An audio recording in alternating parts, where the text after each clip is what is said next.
자, 저는 오늘 동화가 되지 못한 사랑이라는 제목으로 말씀을 나누고자 합니다. 동화가 되지 못한 사랑. 영상을 하나 좀 가지고 왔는데요. 여러분들이 잘 아는 영상입니다. 우리 영범이는 제 인생이에요.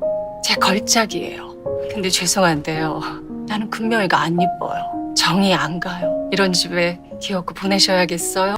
네가 어떻게 나한테 이래? 어떻게 나를 이렇게 창피하게 해? 너는 내 인생이야. 내 인생. 제 인생이에요, 제 인생. 나 바라는 건 한 번도 못 가져보는 병신 같은 제 인생이라고요. 그래도 어머니라도 행복하셔서 됐어요. 행복하시죠? 아유, 제 결혼식에서 오직 어머니만 웃고 계시잖아요. 내 첫사랑은 동화가 되지 못했다. 동화가 되지 못한 사랑. 내 첫사랑은 동화가 되지 못했다. 이 영상에서 여러분들 좀 보시면 알겠지만 좀 되게 사실은 되게 좋은 말인데 좀 무서운 몇 가지 말들을 이 영범이 엄마가 해요.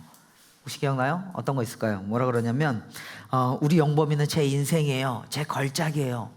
굉장히 좀 사실은 아이의 자존감을 높여줄 수 있는 좋은 말일 수 있는데 거기에 보면 굉장히 이 말이 무섭게 다가옵니다. 특별히 영범이 엄마의 이 말년에 그 아들이 원하는 결혼이 아니라 이 엄마가 원하는 결혼을 강제로 시킴으로 인해서 아들은 평생 엄마가 원하는 삶을 살아야 됐는데 그 인생 말년에 여전히 저런 불행한 가정의 모습들을 우리는 마주하죠. 그런데도 그때 영범이 엄마는 이런 얘기예요. 네, 너는 내 인생이야. 자기 아들이 너는 내 인생이야. 내 인생. 그러니까 이제 그 영범이가 그러죠. 내 인생이에요. 한 번도 내가 원하는 거 가져보지 못했던 병신 같은 삶이라고 자기가 표현하지만 그래도 내 인생이에요. 굉장히 좀 이렇게 무서운 그 사랑, 이 집작과 같은 사랑을 좀 보여준 것 같습니다. 저는 오늘 영상을 보면서 이런 걸 좀 볼 수 있을 것 같아요. 오늘날 우리가 가지고 있는 사랑의 세 가지 정도의 좀 어떤 그 사랑의 위기를 좀 여러분들에게 좀 소개해 볼 수 있을 것 같아요. 사랑이라는 것이 가정 안에서 이루어지든 타인에게 이루어지든 공동체 안에서 이루어지든 이 사랑이라는 것이 도구화되기 시작할 때에 쉽게 말하면 자아 실현을 위한 도구, 내 자아를 실현하기 위한 수단이 될 때에 이 사랑이 왜곡되는 것 같아요. 그러니까 사랑의 도구화, 내가 가정을요, 여러분들이 속해 있는 가정을 내 자아를 실현하기 위한 도구로 사용할 때, 내가 내 남편을, 내 아내를 내 자아를 실현하기 위한 도구로 삼을 때, 내가 사랑하는 내 아이들을 내 자아를 실현하기 위한 도구로 삼을 때, 이거 사랑의 도구화라는 거거든요. 근데 이 사랑의 도구화라는 것은 사랑을 왜곡하기 시작합니다. 현대에서 사랑은요, 나를 완성하는 수단이 되어버린 것 같아요. 오늘날 사랑이라는 것은. 그러니까 방금 아까 말했던 우리 영범이는 제 인생이에요. 제 걸작이에요. 너는 내 인생이야, 내 인생이라고 말하는 이 자기 아들에게 자아 실현을 이렇게 쉽게 말하면 투여했던 이 영범이 엄마의 이 무서운 이야기들이 어쩌면 오늘날 가정을 파괴하고 사랑을 파괴하고 관계를 파괴하고 공동체를 부수는 아주 주된 심각한 문제일지도 모르겠습니다. 사실은 너는 내 인생이야, 여러분들. 이런 말 속에는 너 없이 나는 의미가 없어 라고 하는 어떤 상대방에 대한 기대와 그리고 부담이 공존하게 되는 이야기인 것 같아요. 무슨 말이에요? 결국 상대는 나를 위한 도구가 되는 거죠. 그리고 그 기대를 채우지 못하면 우리의 사랑은 식어가게 됩니다. 변질되는 거죠. 여러분들 어때요? 저는 이제 이 지점에 대한 묵상을 최근에 좀 많이 하면서 내 자아를 실현하기 위한 수단과 도구로서 타인을 대하는 것에 대한 좀 깊은 묵상을 요즘에 했던 것 같아요. 무서운 얘기인데 어쩌면 시심이라는 이 공동체를 윤지윤이라는 사람이 내 자아를 실현하기 위한 도구로 삼을 때 여러분 우리 공동체가 얼마나 왜곡될까요? 제가 여러분들에게 비춰지는 사랑이 우리가 서로가 서로에게 이 공동체를 통해서 어쩌면 내 자아를 실현할, 아니면 여러분들의 가정, 남편과 아내와 내 자식을 내 자아를 실현하기 위한 사랑의 도구로 그들을 전략시킬 때, 존재와 목적으로 바라보지 않고 그렇게 될 때에 우리의 사랑은 굉장히 왜곡되고 가정은 파괴되기 시작하는 거죠. 사랑의 위기입니다. 제가 세 가지 위기라고 했는데 첫 번째 위기가 바로 이 사랑을 자기 실현을 위한 수단과 도구화 삼는 거예요. 두 번째는 뭐냐면 이런 것도 있습니다. 이 사랑의 계약화라는 건데 사랑의 계약으로 변질된 거예요. 그래서 관계의 소비화라는 좀 어려운 용어를 가지고 왔는데 이게 무슨 말이냐면 관계마저 소비의 대상이 되는 사회에 우리가 살고 있다라는 거예요.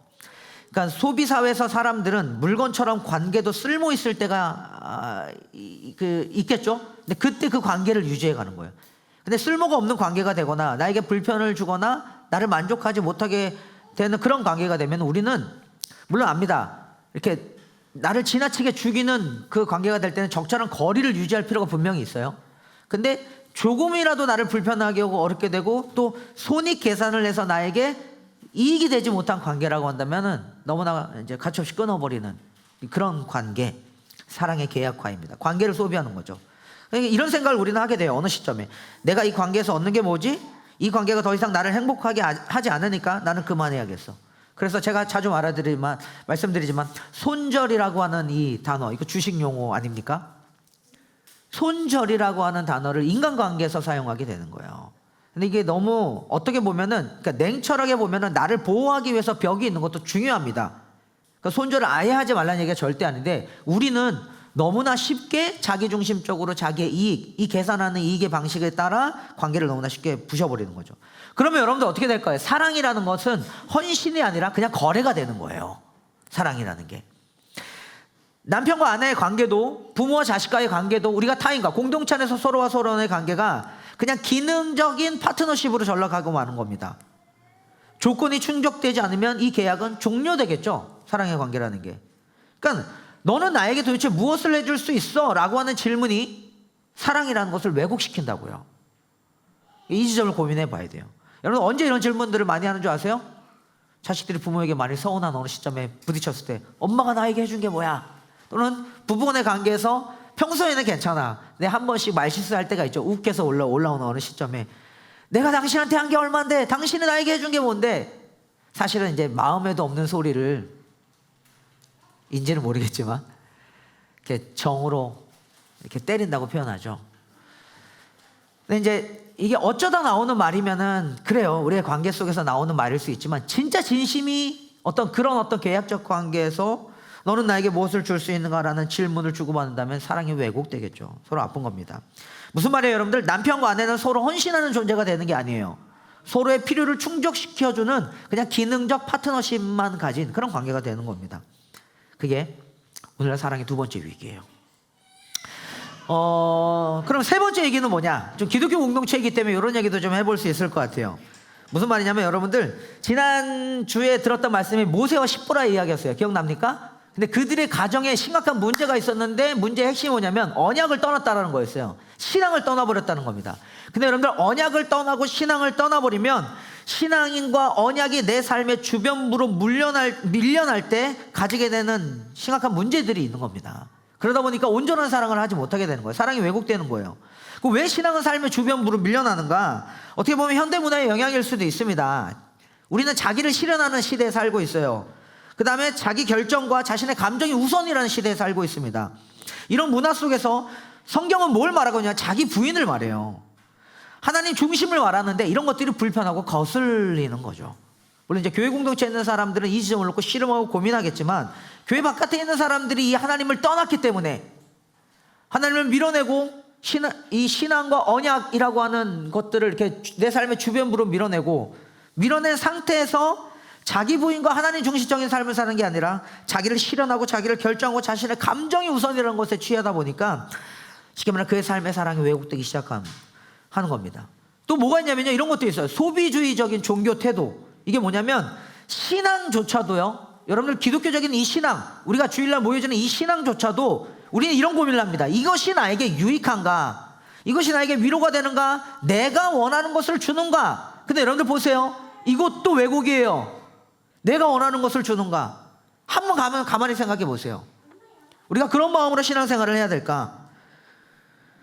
소비하는 겁니다. 종교를. 그러다 보니 이런 거예요. 하나님이 내 삶에 도움은 되지만 내 삶의 주인은 아닌 거예요. 그냥 내 삶의 도우미로 전락하는 거지 진짜 내 인생의 주인이 하나님이 되시지 않는 겁니다. 근데 하나님이 내 삶의 주인이 되시지 않으면, 언약이 내 삶의 중심이 되지 않으면, 우리가 이것으로부터 주변부로 밀어나게 되면 우리의 사랑은 왜곡될 수밖에 없고요, 우리는 변질된 사랑으로 고통스러워할 수밖에 없습니다.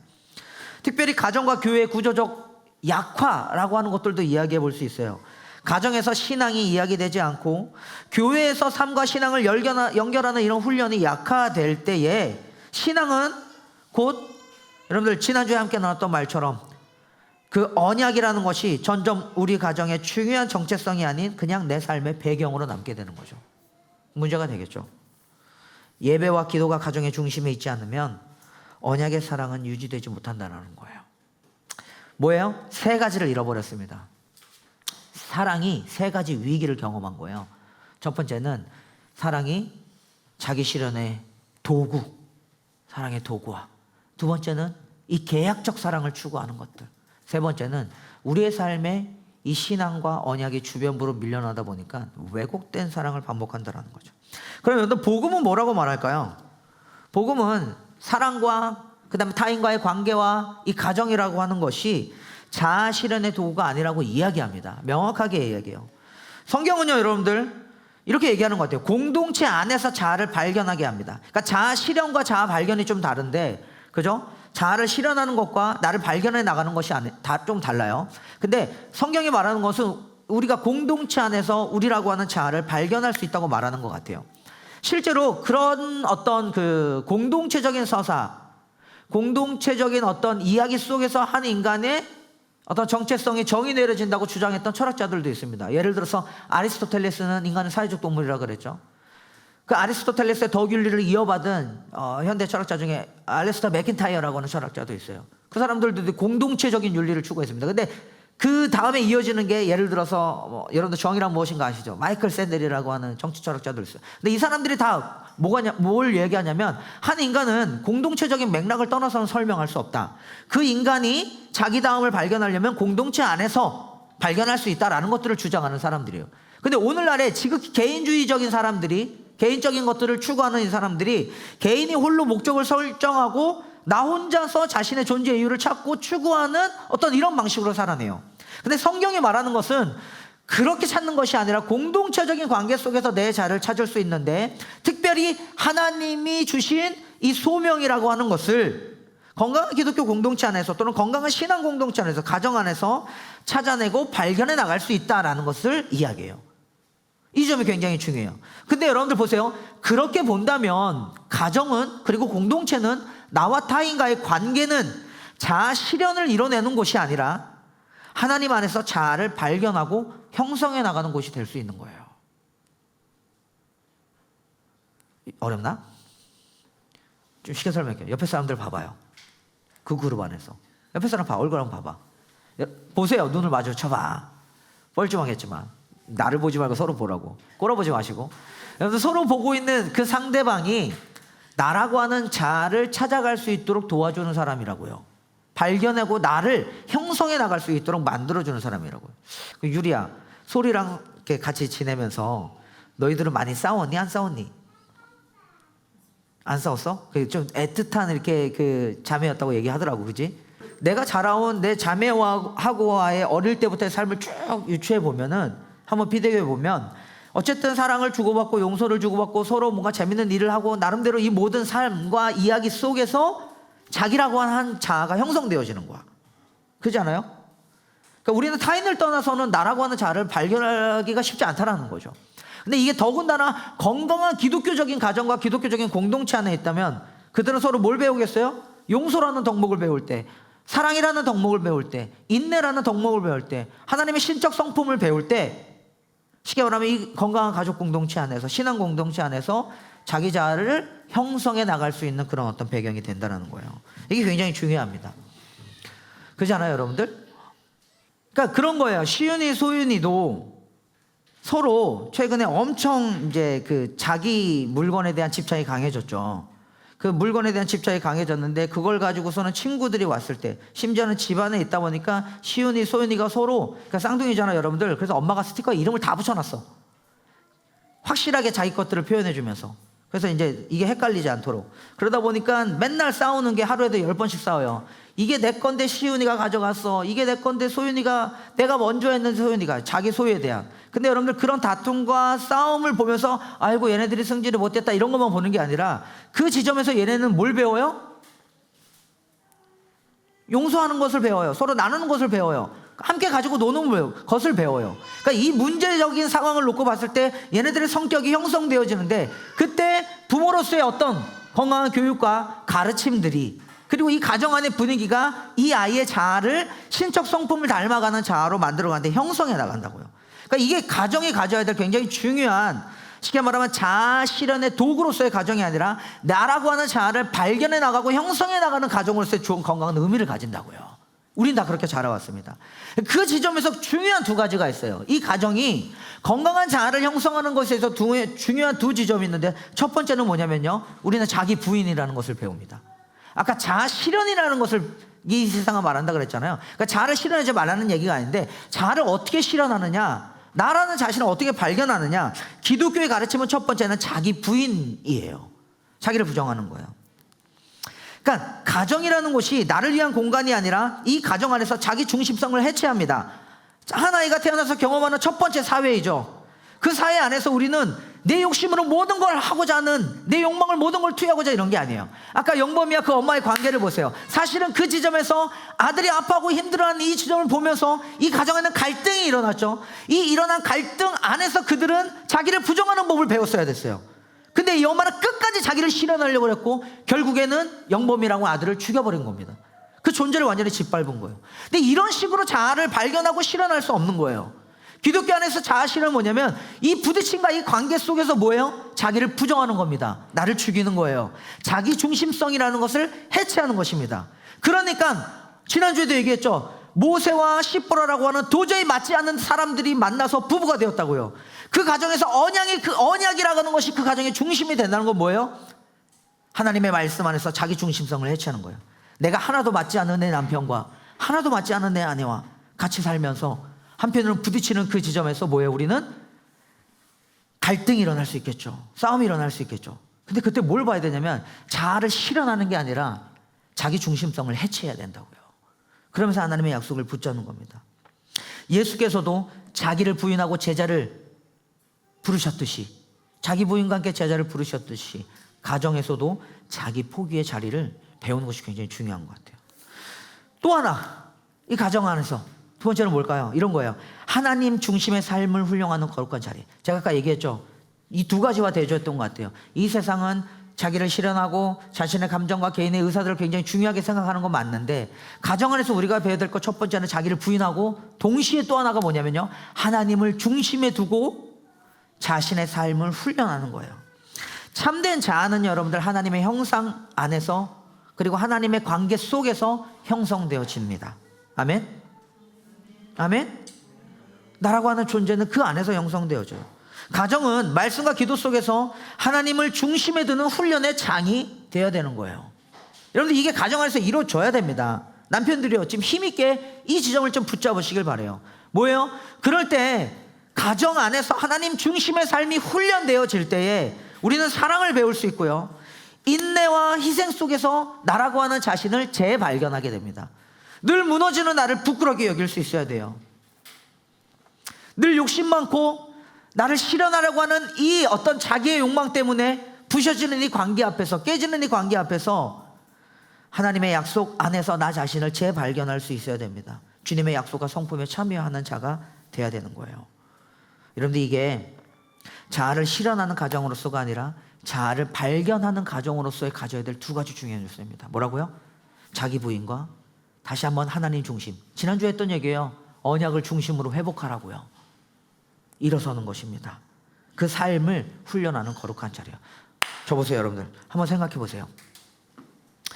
모세와 시보라라고 하는, 특별히 모세라고 하는 이스라엘의 이 위대한 지도자의 가정 안에도 이런 갈등과 문제가 있었어요. 근데 반대로 얘기해 볼까요? 이 갈등과 문제가 수면 위로 드러나지 않고서 하나님이 그걸 드러내신 거예요. 수면 위로. 모세가 출애굽기 4장에 이스라엘 백성들을 구원하러 갈 때에, 그죠? 갑자기 하나님을 모세를 치시려고 하는 이 극적인 상황을 하나님이 연출하면서 너희들이 숨겨놨던 근본적인 너희들의 가정 안에 부부와의 그 정말 아킬레스건 같은 종교적인 그 문화적인 그 차이의 갈등을 하나님이 수면 위로 드러내신 거라고요. 누가? 하나님이 직접 그 문제를 다루고 싶으셔서. 근데 여러분들 보세요. 모세와 시보라도 그런데 오늘 우리의 삶에 보면 문제 없는 가정이 어디 있습니까? 갈등 없는 가정이 어디 있어요? 그리고 나와 타인과의 관계에서도 마찬가지예요. 그러지 않는 관계가 어디 있어요? 근데 하나님은 그것을 수면으로 드러낼 때 우리는 괴롭죠. 불편하고 어렵단 말이에요. 괴롭고 불편하고 어려운데 이 지점이에요. 이 괴로움과 불편함과 어려움이 있는 그 순간이 아니고서는 사랑을 어디서 배우냔 말이야. 용서를 하려면 뭐가 일어나야 돼요? 갈등이 일어나야겠지. 서로 안에 미움과 시기와 다툼이 드러나야겠지. 그러니까 미움과 시기와 다툼이 드러나야지 용서를 배울 수 있을 거 아니에요. 이게 없는데 어떻게 용서를 배워요? 무슨 말이냐면 우리가 경험하고 있는 갈등과 어려움과 불편함들은 사실은 하나님의 은혜를 바라보는 중요한 통로가 된다고요. 이 지점입니다. 여러분들 어떻게 보실 거예요? 내 가정 안에 일어나는 부부와의 관계, 부모님과의 관계, 자녀와의 관계, 아니면 나와 타인과의 관계, 공동체 안에서의 서로와 서로와의 관계, 이 관계 안에서 일어나는 이 갈등과 이 문제들, 그때 겪는 이 아픔들을 우리는 어떻게 다룰 것인가? 그것을 훈련하는 자리, 여러분들이 속해 있는 여러분들과 타인과의 자리인 줄로 믿습니다. 그러니까 그 지점에서 일어나는 갈등들을 중심에 두고 뭐예요? 나를 부인하고 그리고 하나님을 중심에 두고 언약을 중심에 두고 정말로 하나님의 나라를 이루고자 하는 그런 어떤 건강한 소망을 꿈꿔보시길 바라는 거죠. 그때 사랑이 회복됩니다. 오늘 말하는 거짓된 사랑으로부터 우리가 멀어날 수 있어요. 사랑을 배우시고 인내와 희생 속에서 자기를 재발견하고 하나님의 약속과 성품에 참여하는 자가 되기를 간절히 소망해요. 아멘. 오늘 우리가 읽었던 본문 룻기 안에서는요, 여러분들 이러한 사랑이 언약적 사랑의 공동체로서 풍성하게 드러나는 장면들이 있습니다. 저는 이 공동체를요 베들레헴 공동체라고 좀 표현해 보고 싶어요. 베들레헴 공동체. 어떻게 베들레헴 공동체냐면 본문의 배경이 베들레헴입니다. 그리고 여기에는 우리가 주목해야 될 세 사람이 나와요. 나오미와 룻과 보아스입니다. 오늘 이 세 사람을 좀 빠르게 살펴보면서 이 세 사람이 주고받았던 게 바로 이 사랑의 훈련이었고, 이 사랑을 쉽게 말하면은 함께 만들어가는 것이었고, 이 사랑을 실현해 나가고 구현해 나가면서 쉽게 말하면은 기독교 안에서 말하는 하나님이 말씀하시는 건강한 자기 실현이에요, 이게. 그리고 자아를 형성해 나가는 과정이에요. 그런 것들을 볼 수가 있어요. 첫 번째는 룻기 속에 나타난 이 헤셰드, 언약적 사랑이라는 건데, 나오미가 룻을 사랑했던 지점이에요. 한번 볼까요? 룻기서 1장 7절부터 13절인데 다 읽지 않고 같이 한번 봅시다. 11절 12절 한번 읽어주세요. 11절 12절 같이 한번 읽겠습니다. 큰 소리로 읽어주세요. 시작.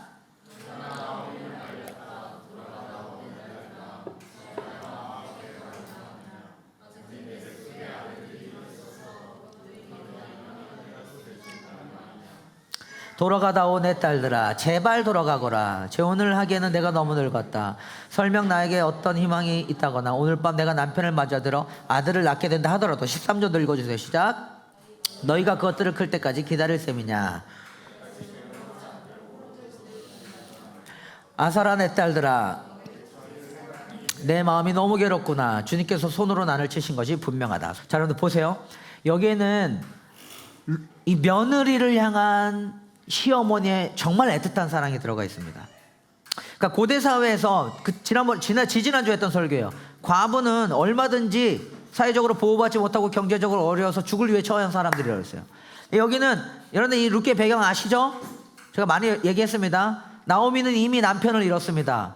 남편을 잃은 상황에서 두 아들도 잃었어요. 그러니까 며느리 둘만 남은 거예요. 그러니까 이 며느리들 둘에게 자기 고향도 아닌 이 모압이라는 땅에서 이 며느리들 둘에게 너희도 고향으로 돌아가라.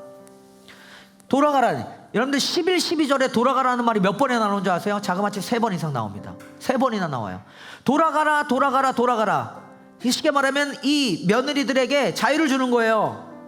자유를 준과 동시에 여기 뭐냐면 아서라 내 딸들아, 너희들 처지를 생각하니 내 마음이 너무나 괴롭구나. 저것에 이상하지 않아요, 여러분들? 누가 누구의 처지를 살펴요? 나오미의 마음이 어느 정도냐면 저는 이게 느껴져요, 여러분들. 두 며느리를 살게끔 내주고 자기 혼자 죽겠다는 것과 같은 거예요. 이런 시어머니가 어딨어. 근데 자기 자신을 헤아리기도 바쁜 이 어머니가 너희들 처지를 생각하니 내 마음이 너무 괴롭구나. 얼마든지 이기적으로 자기 살궁리 할 수 있는데 나오미라는 이 시어머니가 먼저 나서서 이 두 며느리에게 자유를 선포합니다. 돌아가라. 여러분들 이게 나오미가 룻에게 베풀었던 헤셰드, 무조건적인 사랑, 신적인 사랑, 언약적 사랑이었습니다. 그럼 또 볼까요? 요 사랑을 받았어요. 조건 없는 축복과 배려가 있는 이 사랑을 내 딸들아 돌아가라, 자신의 외로움을 뒤로하고 룻과 오르바의 미래를 걱정해 준 거예요. 헤세드의 사랑이었어요. 그렇게 그들을 보냈습니다. 근데 이게 이렇게 끝나지 않아요. 그러면 룻과 오르바 며느리들의 결단은 어땠는 줄 아세요? 오르바는 물론 동서라고 표현되어지는 오르바는 고향으로 돌아갑니다. 여기서 오르바 너무 나쁘게 볼 필요 없어요, 여러분들. 그걸 너무 절대 나쁘게 볼 필요 없어요. 당연한 거예요. 그리고 그게 나름대로 되게 쉽게 말하면 뭐라 해야 되죠? 아무도 그 오르바의 행동을, 고향으로 돌아간 시어머니를 버리고 간 게 아니라 시어머니가 먼저 가라고 했으니까 그 말씀에 순종해서 간 오르바를 그 당시의 사회에서는 아무도 뭐라고 하지 않아요. 근데 룻은 여기서 더 나아갑니다. 14절 같이 한번 읽어볼까요? 시작. 그들은 다시 한번 큰 소리로 울었다. 마침내 오르바는 시어머니에게 입 맞추면서 작별 인사를 드리고 떠났다. 그러나 보세요, 룻은 오히려 시어머니 곁에 더 달라붙었다. 이런 시어머니 곁에 더 달라붙었던 며느리가 룻이었어요. 그럼 여기에는 뭐가 있냐면요, 시어머니를 향한 룻의 헤세드가 나와요. 서로 언약적 사랑을 주고받은 거야. 이거 되게 따뜻해요. 14절부터 계속 읽어볼까요? 15절입니다. 같이 한번 읽어주세요. 큰 소리로 시작. 그러자 나오미가 다시 타일렀다. 보아라, 내 동서는 저의 결례와 신에게로 들어갔다. 저의 결례와 신이라는 것은 그 당시에 모압이라는 곳이 오르바와 룻의 고향이었어요. 지금 이 배경은 나오미와 룻과 오르바가 모압에 있어요. 베들레헴을 떠나 모압에 있을 때예요. 그러니까 너희들의 결례의 신, 너희들의 고향으로 돌아갔다. 또 돌아가라 그래. 너도 내 동서의 뒤를 따라 돌아가거라. 이거를 룻이 어떻게 반응한 줄 아세요? 16절입니다. 같이 한번 읽어볼게요. 시작. 그러자 룻이 대답하였다. 나더러 어머님 곁을 떠나라거나 어머님을 뒤따르지 말고 돌아가라고는 강요하지 마십시오. 어머님이 가시는 곳에 나도 가고 어머님이 머무시는 곳에 나도 머무르겠습니다. 어머님의 결례가 내 결례가 되고 어머님의 하나님이 내 하나님입니다. 굉장히 중요해요. 이 룻의 결단입니다. 헤세드적인 사랑이에요. 17절 읽어볼까요? 계속. 어머님이 숨을 거두시는 곳에서 나도 죽고 그곳에 나도 묻히겠습니다. 죽음이 어머니가 나를 떼어놓기 전에 내가 어머님을 떠난다면 주님께서 나에게 벌을 내리시고 또 던내내신다 해도 달게 받겠습니다. 계속 읽어볼까요? 18절 19절입니다. 함께 있습니다. 시작. 나오미는 룻이 자기와 함께 가기로 굳게 마음먹은 것을 보고 더 이상 말이죠. 어느 정도였냐면 룻이 굳게 마음을 먹은 거예요. 여러분들 이게 어떤 건 줄 아세요? 내가 시어머니와 함께 죽겠습니다라는 결단으로 자신의 허리띠를 조른 거예요. 이게 굳은 마음이에요. 헤세드의 사랑입니다. 언약적 사랑입니다. 아무것도 계산할 거 없는, 실제로 말할까요? 나오미를 바라봤을 때 룻의 입장에서는 나오미에게 자기를 실현할 만한 어떤 조건도 없었어요. 이게 핵심이 이거예요. 오늘 이상한 대화들이 있었는데 뭐냐면 나오미가 아까 이런 얘기를 하죠. 내가 지금 결혼해서 아들을 낳은다 한들 그 아들이 자랄 때까지 니들이 기다릴 셈이냐. 이들에게 있어서, 고대사회 여인에게 있어서 자식을 낳는 거 굉장히 중요했어요.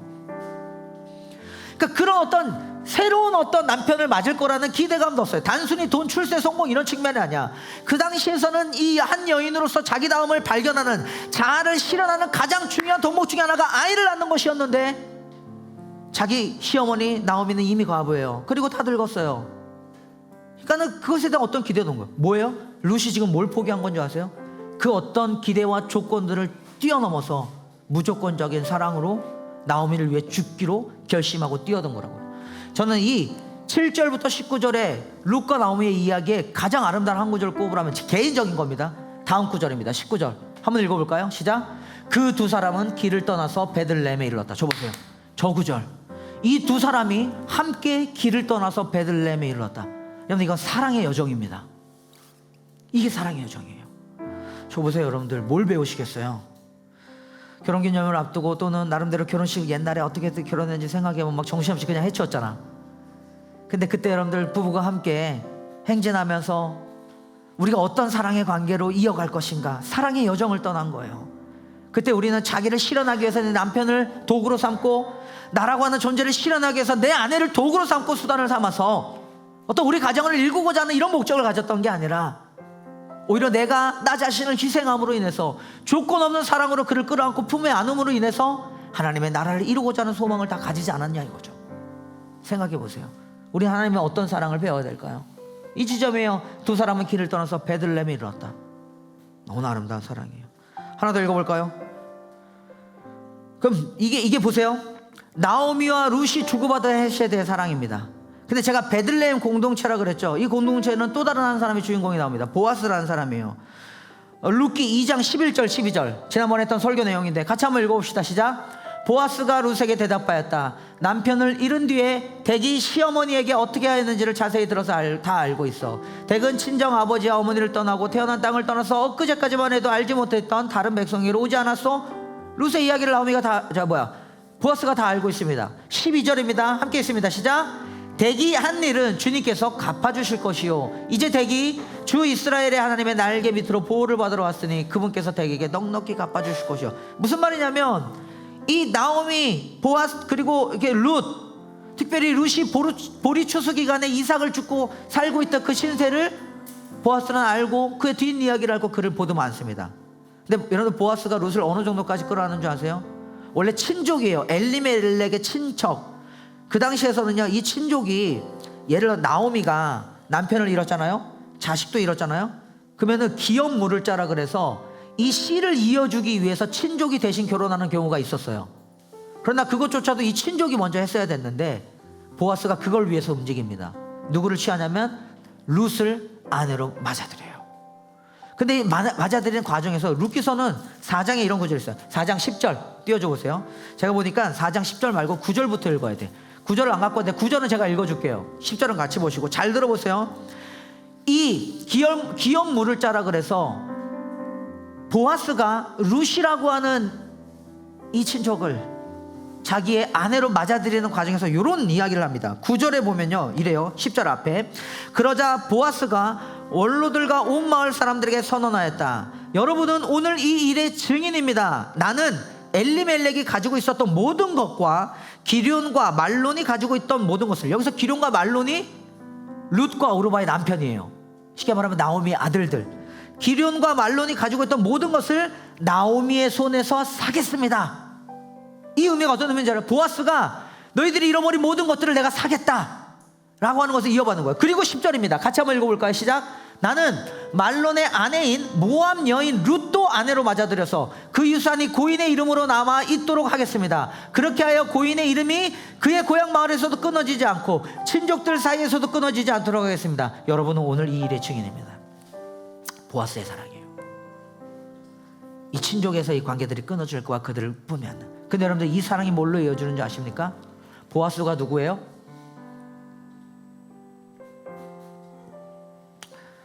보아스의 후손으로 태어나는 게 여러분들 이새라고 하는 후손이 있습니다. 이새 아들이 누군지 아세요? 다윗이에요. 이게 이 흐름이 어떻게 이어지냐면 예수 그리스도의 계보로 이어지는 보아스의 후손, 룻과 보아스의 후손으로 인해서 쉽게 말하면 인류의 구원자이신 예수님이 탄생하는 놀라운 배경들이 일어납니다. 이걸 베들레헴 공동체의 이야기라고 보여줘요. 서로 사랑을 주고받았던 따뜻한 헤셰드의 은혜들. 여러분들 어떻습니까? 우리는 어떤 사랑을 배우고 있을까요? 이 사랑이 저와 여러분들의 삶을 좀 만들어갔으면 좋겠어요. 베들레헴 공동체는요 조건 없는 사랑의 이야기였고요, 그 사랑은 동화가 아닌 현실 속의 성숙한 사랑이었습니다. 이 사랑을 우리가 좀 배웠으면 좋겠는 거예요. 영상 하나 더 준비했는데 이 영상 보고. 나 결혼식 때 오는 애들 아주 질색팔색이라고 말했어 안 했어? 아빠 진짜 울지 마. 아빠 울면 나 진짜 짜증낼 거야 진짜. 아니다. 아예 있잖아. 야 웬만하면 나랑 눈을 마주치지 말겠지. 금병아, 잘할 수 있지? 수 틀리면 빠꾸 아빠한테 냅다 뛰어와. 알지?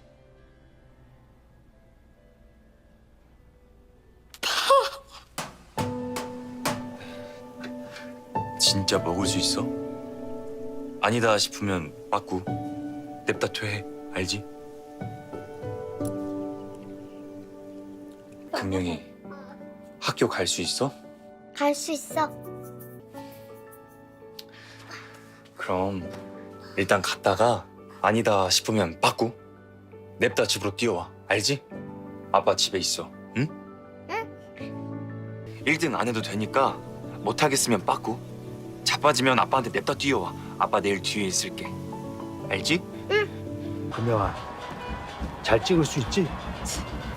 아 찍기면 왜 찍어? 아빠, 나 양금형이야. 맞아. 아빠가 쭉 보니까 너는 다 잘해. 너는 다 잘해. 아빠 이제 다 알아. 그럼 이제 다 잘한다고만 할 거야? 수틀리면 빠꾸하라고 안 하고? 그래도 있잖아. 영 골치 아프고 안 되겠으면 그냥 빠꾸해. 그냥 냅다 나와. 아빠 여기 서 있을게. 응? 아빠가 맨날 내 백업이네. 내가 외주를 탈 때마다 아빠는 그물을 펼치고 서 있었다. 떨어져도 아빠가 있다. 그 한마디가 얼마나 든든했는지 한 번은 말해줄 걸. 말해줄 걸. 아빠가 그렇게 서 있는 동안 아빠에게만 눈이 내렸나 보다.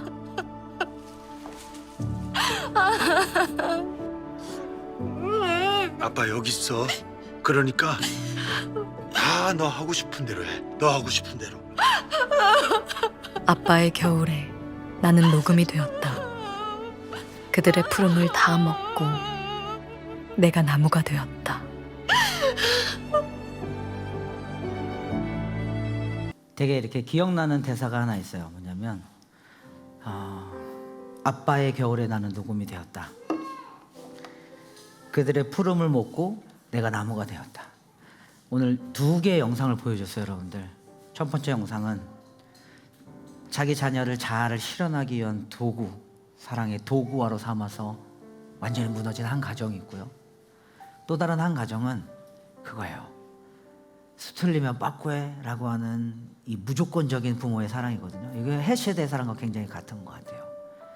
이 사랑으로 내 자녀에게 유익한 존재가 되어서, 내가 내 아내에게 유익한 존재가 되어서, 서로가 서로에게 유익한 존재가 되어서 무조건적인 사랑으로 그들을 품어주는 거. 유익한 존재가 된다는 게 뭐예요? 참 이 대사 어떻게 이렇게 잘 쳤니?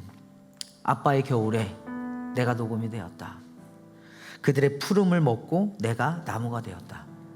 그러니까 저는 여러분들 이렇게 보여요. 룻이 나오미에게, 나오미가 룻에게, 그리고 이 두 여인을 확 끌어안았던 보아스, 이 베들레헴 공동체의 따뜻한 사랑 이야기가 서로가 서로에게 유익한 존재가 되어주면서 하나님의 나라를 실행해 갔던, 진짜 사랑을 배우고 실천해 갔던 이야기가 아닐까라는 생각을 가져봅니다. 여러분들 오늘 설교 좀 기억해 보면서 이런 제목이었어요. 설교 제목이 뭐예요? 동화가 되지 못한 사랑. 근데 나 봐봐, 사랑 여러분, 저는 가끔 여러분들을 보면서, 가끔이 아니라 자주 1년에 여러 번 그것도 보면서 동화보다도 더 동화 같은 사랑을 목격할 때가 많아요. 저는 하나님 나라 실제를 경험합니다. 어느 지점에서 보는 줄 알아서 그거를 내가 내 자아를 실현하고 사랑을 도구하기 위해서 내 집착으로 막 타인을 부수고 짓밟을 때가 아니라 내가 그를 위해서 희생하고 죽어지면서 내 안에 있는 참된 사랑을 배우고 훈련해가면서 나라고 하는 사람을 형성해 나갈 때, 그렇게 우리가 한 걸음씩 한 걸음씩 성장해 나갈 때 그럼 많이 봐요. 참 오늘 상민이 많이 나오네. 예전에 상민에게 들었던 이야기도 있고, 목사님 참 많이 배워요. 뭘 배우는 걸까? 우리 사랑하는 법을 배우는 거예요. 존재를 대하는 방식을 배우고 그렇게 내가 타인에게 헬시대의 사랑을 실천하는 법을 배우는 것 같습니다. 여러분들의 겨울에 누군가는 녹음이 될 것 같아요. 그리고 여러분들의 푸름을 먹고 누군가는 자랄 것 같습니다. 꼭 이게 시소, 내 자녀와 내 가정의 이야기만이 아니라 가정을 넘어서 여러분들의 회사와 일터에, 그리고 여러분들이 만나는 그 사람들과의 관계 속에서 하나님의 사랑을 흘려보내는 그런 우리 윗마을이 됐으면 좋겠어요. 아멘.